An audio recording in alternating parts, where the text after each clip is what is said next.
La semaine mobimba et les lotos les sous son présence naïe. Nous sommes dans sa présence. Nous remercions Maman Nabiso Oyauti ko modéré et puis tout le monde ba obalanda Rabiso na got meeting Avo Rosa, Papa Nabiso le révérend Kadi, Maman Jeannette, Maman Dora, Maman Louise Armando, Zambe apambola bandeko nyonso. Ezali grâce toyebi kolobate toza le moindre de tous. Ezali ka ngolu tozwi po toyeba kosolola na tina ya maloba na Nzambe. Tika Nzambe apambola moko na moko oyo azwaki occasion oyo ya kokutana na biso na vendredi ya lelo. Ozali mopambola mina pokwa na lelo. Nzambe azala eyano na yo na nyonso tokosolola. Yeba ke ce qui est important c'est juste la bénédiction. Or la bénédiction vient na nzela ya maloba. Malobo tolingi to solola na pokwa na lelo. Le musu esi oyoka yango. On t'a déjà parlé de ça. Mais ce qui est important, la parole de Dieu et sengeli toyoka kango nuit et jour pour e pambola kabiso. Merci beaucoup na bandeko bakokai kolanda biso tozo passer en direct na Facebook, toza na YouTube. Zamba ko pambola bino pe tozali na go to meeting. Lelo tozolo bela na oetali le 4 vérités spirituelles. Bien-aimé, tozolo bela kana oetali la loi. Zoka la loi, muto aya azwaki yango ezalaki Moïse. Mais objectif nango ezalaki nini? Parce que libote sengelaki etambola. Libote sengelaki ekende ko conquérir la terre promise. O Nzamba bongiselaki bango. Bakokaki jamais ko tambola kaka boye. Yangwana Nzamba monaki non esengeli na solola na bana na ngai na pesa bango mibeko le règle le lengeni ni bango bakotambola. Peuple nyonso na mokili oyo soko za na mibeko te okotambola na pamba okoyeba ba devoir pe ba obligation na yo te okoyeba ba droit na yo te pe okoyeba ba limite na yo te wana okomona bakosala la loi ya œil pour œil, dent pour dent. Yango na Nzamba monaki alobi te nazwa mobeko na pesa epai moto na ponaki o ezali Moïse le libérateur. Tango apesaki Moïse le libérateur apesi mibeko akitaki akendaki kokuta peuple. Mais peuple esika batikalaki biso bana na Nzambe mbale bele tango makambo ezo simba te tomi salelaka oya biso moko. Nous cherchons à créer quelque chose qui va ouvrir les portes. Pendant que Dieu a dit quelque chose, pendant que Dieu a préparé quelque chose. Mais tokendaka kosala oyo esepelisaka mitema na biso. Josué atikalaki peuple ba induire na erreur pe ba salaki vodor. Oyebi histoire o malamu. Bien-aimé, ezaka 10 commandements te oyo Moïse azwaki. Peuple d'Israël ba pesa bango 613 lois. Na lobelaki yango l'autre fois. Il y avait des lois cérémoniales, il y avait des lois civiles et il y avait des lois morales. Mais na kati ya loi morale et si kande 10 commandements ezalaki. Pona koyeba lo lenge nini bango bakotambola. Et nous les chrétiens, toza mingi na o toza na Christo centro. Donc na kati ya Christ nde bomo na biso ezali lié. Yangwana nyonso eza na 10 commandements. Baeki ko moindrir yango, to baeki ko résumer yango, tu aimeras ton prochain comme toi-même. Mercredi eleki to solola ki na oetali, tu aimeras ton prochain comme toi-même. Okolinga moninga na yo lokola yo moko okomi linga. Lelo to solobela na oetali les 4 vérités spirituelles. Pourquoi on va parler des 4 vérités spirituelles? Pe ba benga ngo les 4 lois spirituelles. Ezali manière ya ko expliquer message de la Bible. Na o etali le sali, lobiko, na nzela ya kondima na Yesu Masia. Donc les 4 lois spirituelles ou les 4 vérités spirituelles, ezolobela biso la à peine explication ya maloba na Nzambe na lobiko na kondima ya Yesu Masia. C'est dans le sali par la foi en Jésus-Christ. Ezali résumé na 4 points na principaux vérités de l'évangile. Autrement, dans l'évangile, il y a une manifestation du salut. Dans l'Ancien Testament, qui non Apocalypse, dans le Nouveau Testament, on nous parle que de Christ. Or, Christ, c'est lui le salut. Le salut de l'humanité. Quiconque croit ne périsse jamais, mais qu'il ait la vie éternelle. Alors, le Christ est le salut. Lokola yende ayaki ko bikisa mokili oyo, le prophète, la loi, balobela ki pona tina na ye. Maintenant le sali, le Christ oba prophétisaki, azalaki manifesté dans les évangiles. Yango yoka katozali na 4 évangiles, na kati ya 4 évangiles, toza na 3 évangiles, c'est que j'aime appeler l'évangile synoptique. Obazo lobela na makambo yesu asalaki en commun, mais Jean a parlé yango différemment. Le lot tolingi to lobela na 4 vérités spirituelles. Alors na kati ya 4 vérités spirituelles, toza na un plan autre lobela ki na Jean chapitre 3 verset 16. Dieu étant aimé le monde, il donna son fils unique, afin qu'il croise à lui ne périsse jamais, mais qu'il ait la vie éternelle. Ce qui est important pour ne pas périr, pour obébate, pour bungate, nous devons croire à notre Seigneur Jésus-Christ comme Christ sauveur, le roi des rois. Nzambe alinga biso, apesa biso un plan merveilleux pour notre vie. Comme il nous a aimés, il nous a donné un plan merveilleux. Balobi, tu as la vie et la mort. Qui aimera mangera le fruit. Donc devant toi, tu as la vie. Devant toi, il y a aussi la mort. Quitte à toi de choisir. Mais ce qui est important qu'on peut choisir, c'est la vie. Ce qui est important, c'est la vie.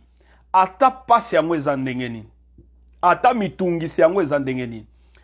Ne cherchez jamais la mort. Ne se suicidez jamais. Cherchez la vie. Or, pour chercher la vie, et Seigneur nous a attaché à la parole de Dieu. Il faut attacher à la vérité. C'est ce qui est important. Dans le plan de Dieu, dans Jean 10, le voleur vient que pour dérober.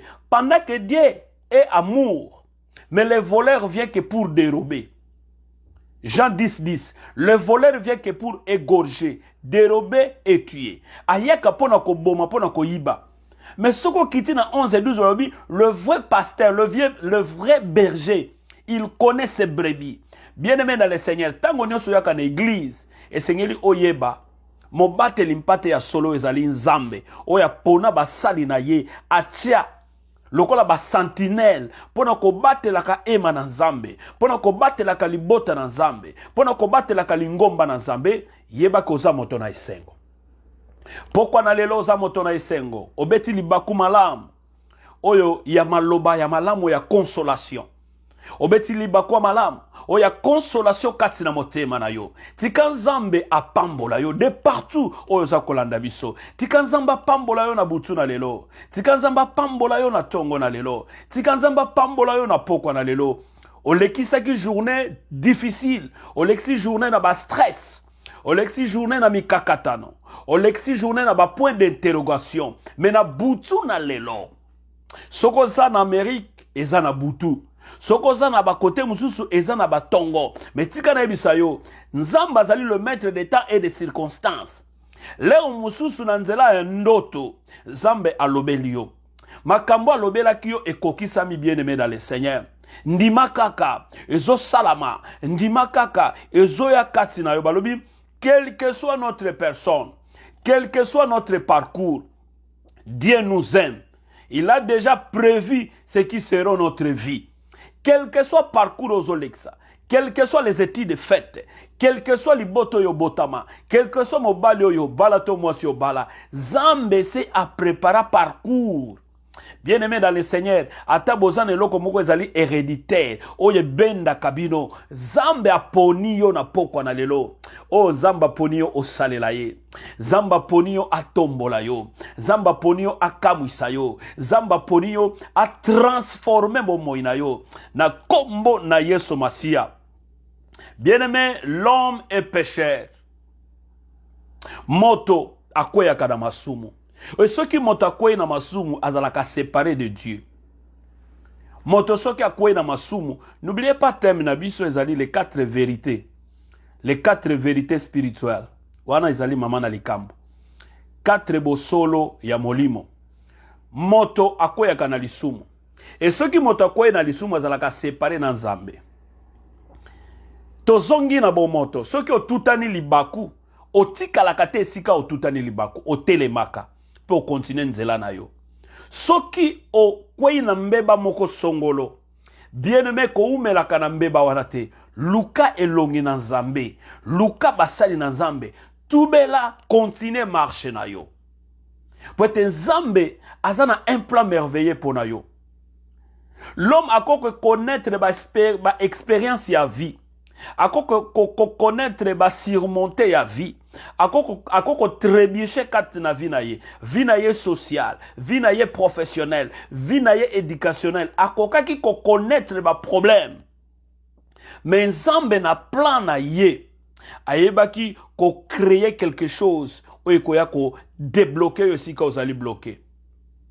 Moto charnellement. Azana ba problème, mais spirituellement, zamba zali ko batela e. C'est pourquoi il faut que connaissance ekota katina yo.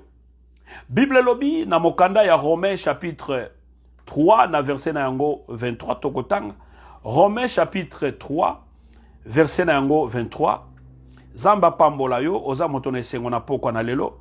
Romains chapitre 3 na livre ya Romains na chapitre 3 na verset na yango 23. Bible elobi boy. Car tous ont péché, sont privés de la gloire de Dieu. Ozala mosali na nzambe. Ozala motoyo ayembe la kanzambe. Motoyo abonde la kana église. Moto ayaka na église. Bible makomi na nzambe elobi boye. Na Romains chapitre 3 verset 23. Tous ont péché, sont privés de la gloire de Dieu. Soki okwei na lisumu yeba kozali privé na gloire de Dieu. Mais loko moko na kwebisa yo. Okoki komona mosali na nzambe moko akwei na masumu. Okoki komona moto moko boye azana poto na buzoba. Mais nzamba zo continue kosala epai na ye. Tika na yebisa yo qu'est-ce qui se passe? Zambe azakati na ye, mais le corps ekwei na masumu. Moto wana akosala lisusu te lolenge oyo nzamba asala kati na ye, il va commencer à tâtonner. Akokaki pe ko bondela pona batu babiki. Mais cela ne veut pas dire que ba conséquence ya masumu ya sali, ça va rester. Conséquence ya lisumu wana ekoboma ye. Onction na nzambe koki kosala, mais lokola atriste nzambe kati na ye. Akoki na ye kochela batu maboko. Akoki na ye pe ko prophétiser. Mais lokola akweyaki na masumu, eke atubeli yango te, eke atiki yango te. Eza na conséquence oyo komema ye na liwa. Bible lobi, l'âme qui pêche, c'est l'âme qui mourra. Tozolobela les 4 vérités spirituelles. Bien-aimé dans le Seigneur, kopousa na kaliboso na nzambe, c'est très important. Ezaka likambo mbongo te. Bato ebele soki bayoki ke tokende na église ko sambela, tokende na église ko yoka maloba na nzambe, tokende na église ko kumisa nkolo na biso, babandi ba excuse. Ah bango balingi ko senga mbongo ebele. Ah bango balingi boye. Ah bango balingi basanrichir. Bien-aimé tika na yebisa yo, ce qui est important, Zambe na biso aza Richard, il est riche.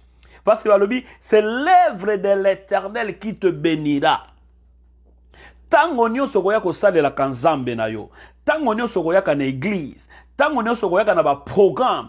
Zambe akozanga te ko pambola yo. Li pamboli nazo lobela, c'est la vie éternelle. Li pamboli nazo lobela, c'est pédicaire. Li pamboli nazo lobela, ezali esengo. Zambe ko zongisela yo sourire. Aeko pangusa pinzoli na yo. Olela kipe mingi. Omitungisa makipe mingi. Zambe aeko pangusa pinzoli na yo. Bien-aimé dans le Seigneur, l'air nous okanisa kitika na voyager. Ce qui n'a commis makamunyo se gozala très bien. Mais depuis que tu es arrivé, obani ko sala ba calcul pour dire je dois retourner esika na uta. Mais tika na ibisayo, ozana place à opportunité, ozana esika malamu, kozonga te, yikampiko, kotika te. La vie n'a jamais été facile. La vie chrétienne aussi n'a jamais été facile. Et ça n'a pas tout bako lobaba rimer. Et ça n'a pas tout bako tonga yo. Et ça n'a pas tout bako finga yo. Et ça n'a pas tout bako lobela yo mabe. Mais nini oyo nzamba lobana yo. Qu'est-ce que Dieu a dit à ta faveur? Qu'est-ce que Dieu a dit pour ta vie? Qu'est-ce que Dieu a dit pour ton ministère? Qu'est-ce que Dieu a dit pour ton foyer? Qu'est-ce que Dieu a dit pour ta vie?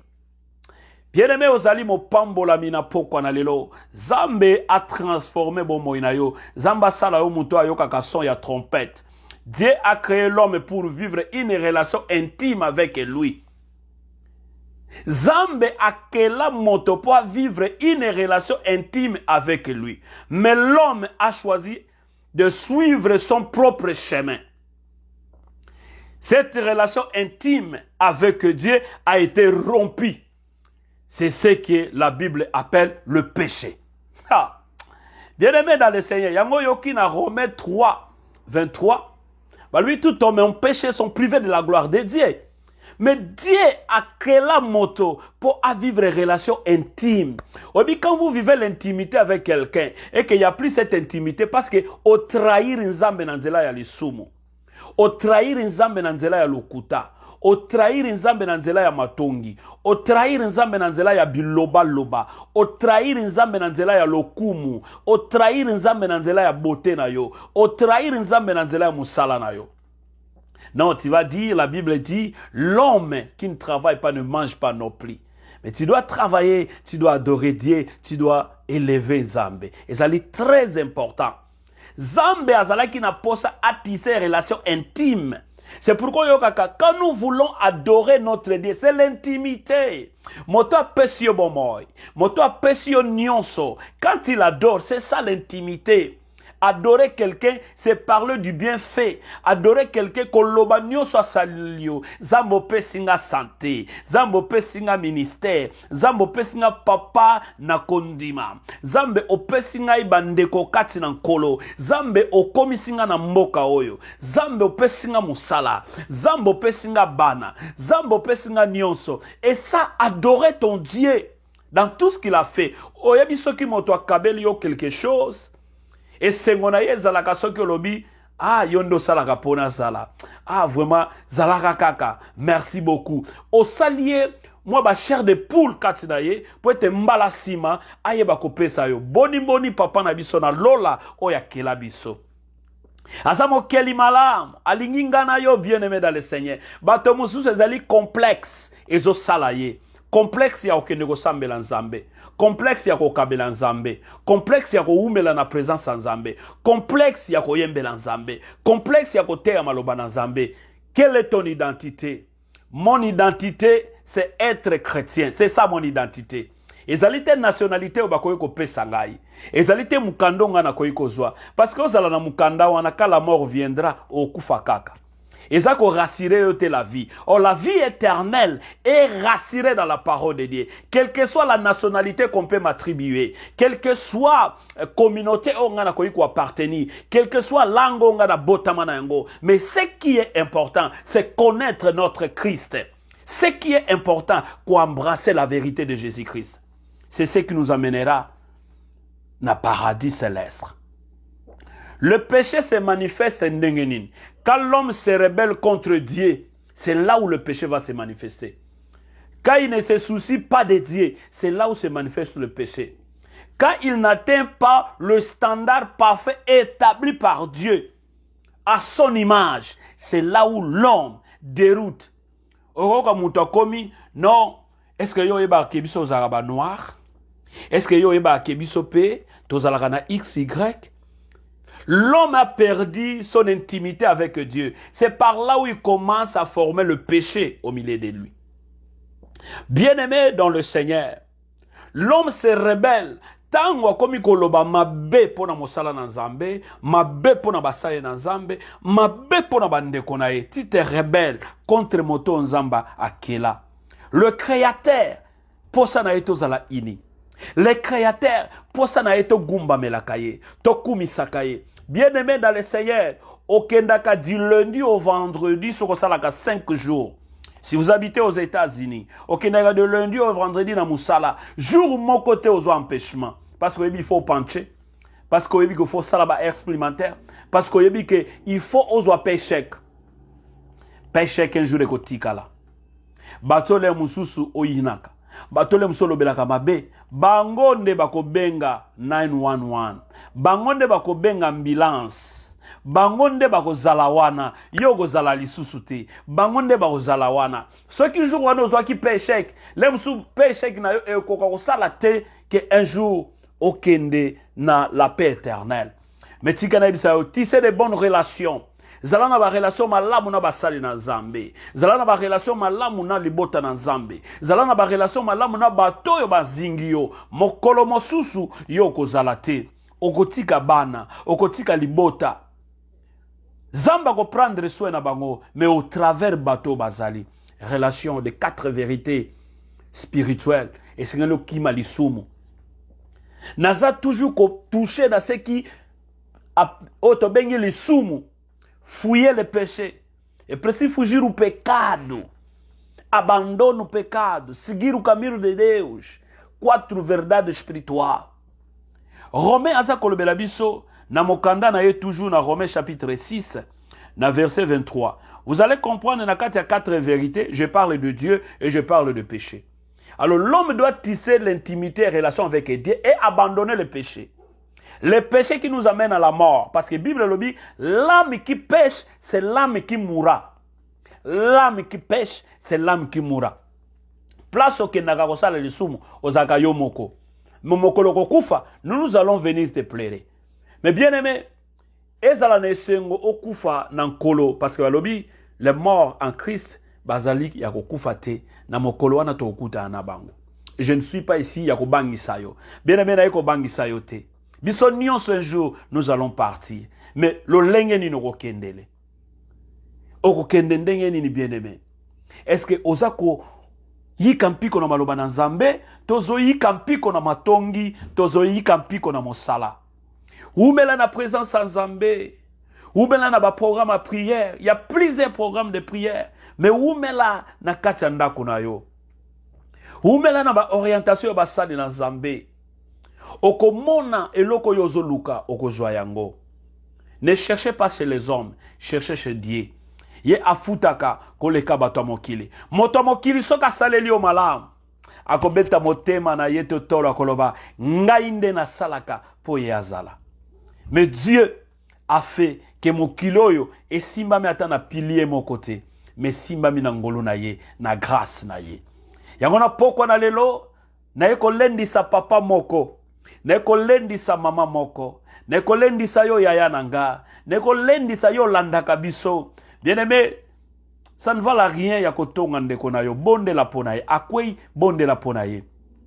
Azwami likama akimi église bonde la ponaye. Alingili suko yoka maloba na Nzambe te, priez pour lui. Un jour, ako revenir.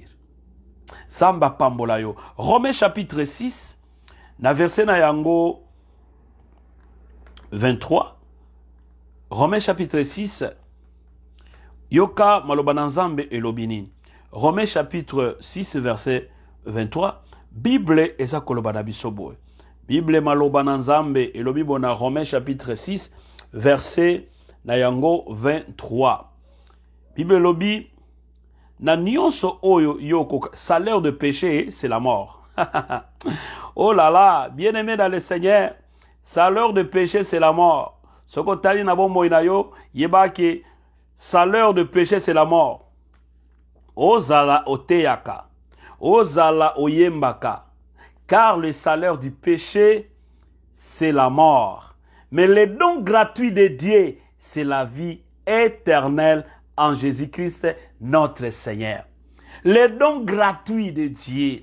Nyonso na mokilo osombaka, ndako osombaka, mutuka osombaka, téléphone osombaka, crédit ofutaka, oxygène osombaka. Mais le don gratuit de Dieu, le don gratuit de Dieu, c'est la vie éternelle. La vie éternelle, c'est le don gratuit de Dieu en Jésus-Christ, notre Seigneur. La loi, on parlait de Jésus-Christ. Les prophètes ont prophétisé au sujet de Jésus-Christ. Ce que nous avons besoin, c'est le salut. A salvação que o povo de Deus merece. A salvação que o povo do mundo inteiro precisa. Ezali sali toza nango posa. Lobiko, bien-aimé dans le Seigneur. Soto kendaka na église. Tokenda koluka lobiko. Les restes de bénédictions terrestres, c'est les miettes. Liba les a miettes. Voyage les a miettes. ndako eza miette, mituka eza miette, misala eza miette. Le don gratuit de Dieu, c'est la vie éternelle. Ce qui va tourner au Kendaka église Kolukanini, c'est na Kendaka pour la vie éternelle. Au Kendaka prière pour la vie éternelle. C'est ça le don gratuit de Dieu. Bien aimé, koyoka biyoka yokate, yoka nzambe koloba. Nzambe na poko na lelo atelemi. Kati na libota na yo azo koluka mutu moko. Oya ko telema na brèche pe ko bondela. Oya ko eba ko luka elongi na ye, moto ango ezaliye. Il en est spirituellement séparé.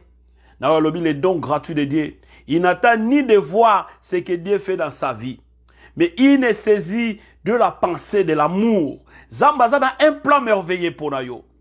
Jésus-Christ est la solution de Dieu pour le péché de l'homme. Bien-aimé dans le Seigneur, Jésus-Christ est la solution de Dieu pour le péché de l'homme. Ce qui est sumuki. Tala Yesu Masia. Batebele ba koma ko zongisa Yesu na ikulusu. Il est mort pour moi. Il est mort pour vous. Il est mort pour nous. Il n'est plus sur la croix. Soko sumuki. Otali alobi papa na kufa pona ye. Papa na kenda ki ko bikisa ye. Bien-aimé dans le Seigneur, mbalabono za ko zongisa Yesu na ikulusu. Libota ya Israël. Tango babandai ko swa bango na nyoka. Tango bazalai ko zoma ba problème, bazalai ko ta la serpent de rein o ezala ki ne kulusu balobi. De la même manière le peuple d'Israël avait élevé le serpent de rein. C'est de la même manière Jésus-Christ a été élevé. Katina bomo inabiso. Yo tombola kanani.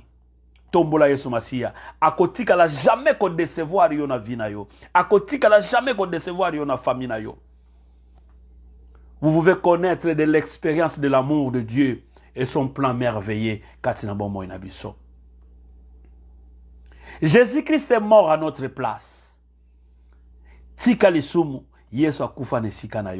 Mais ce n'est pas ce qui veut dire que la kufa ne sikanayo osa toujours na ba péché chéri abandonner de konangai. Banda Afrique osala na ba alcool, na Amérique osa toujours na ba alcool.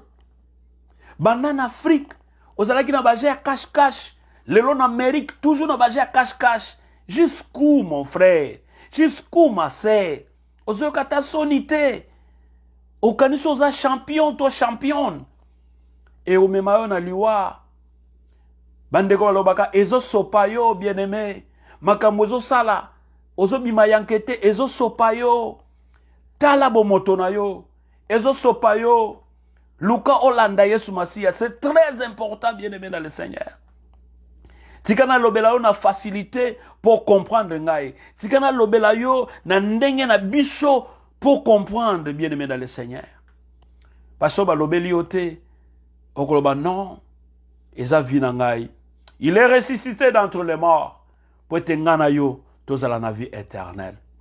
Il est le seul chemin, il est la vérité et la vie, Jésus-Christ. Bien-aimé, nayaka kote ya yo Yesu Masia. Nayaka kolakisa yo liloba na Nzambe. Mokolo mona vandi nazo kanisa na lobi, wow. Les gens dans l'église sont aux ya bango lobi, ya yaka kote ya ba vie ya batu. À l'église tikana ebisa yo clairement, tote ya kababante. Na église, tote ya kabibwelete. Na église, tote ya kamoto nyonso ya ka na église. Yeba yango lelo, soki ozo ya na église, on va te prêcher.